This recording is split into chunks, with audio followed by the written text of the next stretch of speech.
Mwezi huu tumeona na Bwana Yesu ametuonyesha,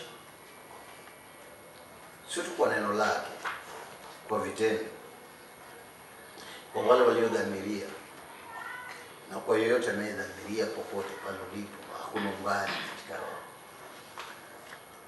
ya kwamba ukishiriki mwili wake na damu yake unakuwa ndani yake na yeye ndani yao, kama alivyo ndani ya Baba na Baba ndani yake.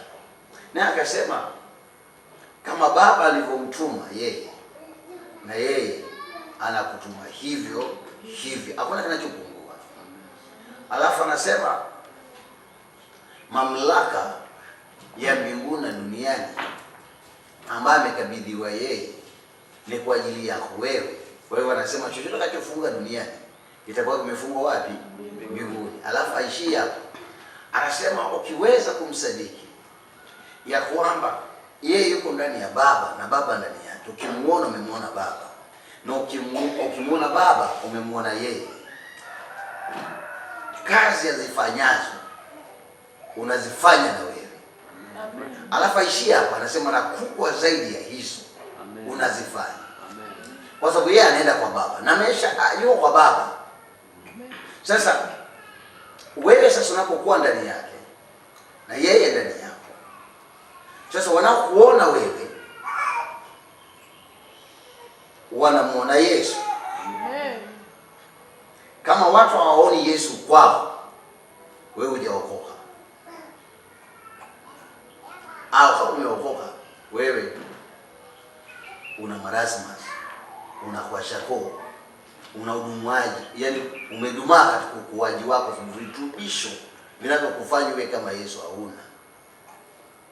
Ngana sasa. Ni ombi langu siku ya leo ya kwamba kila mmoja aliye chini ya sauti yangu kuna kitu kitaibuka ndani yake. Amen. Bwana akasema usiku ule kabla hajaenda Getsemani ile ikitoe kwa ajili, sio kwamba alikamatwa, yeye alijikamatisha. Maana walipokuja wakasema tunamtaka Yesu. Walipokuja akauliza mnataka nani? Wakasema Yesu. Akasema ni mimi hapa. Wakadondoka chini. Akauliza tena, mmekuja kutafuta nani? Mama mmekuja na marungu na mapanga kama vile kuna jambazi. Akasema tumemjia Yesu. Akasema ni mimi hapa. Wakadondoka. Akauliza tena, mmemjia nani? Usifikia kwa nasema mmemjia nani kama unavyoongea kwenye maombi. Mmemjia nani? Tumemjia Yesu. Mimi hapa. Gege. Akaambia acheni hawa, nikamateni maana sasa nimewaruhusu. Kwa Yesu kwa walimkamata wao kwa uwezo wa alijiruhusu, alijitoa yeye mwenyewe kwa ajili yetu na wewe. Sasa fika mahali uelewe kwa nini Yesu alijitoa. Alafu tembee kama Yesu anavyosema.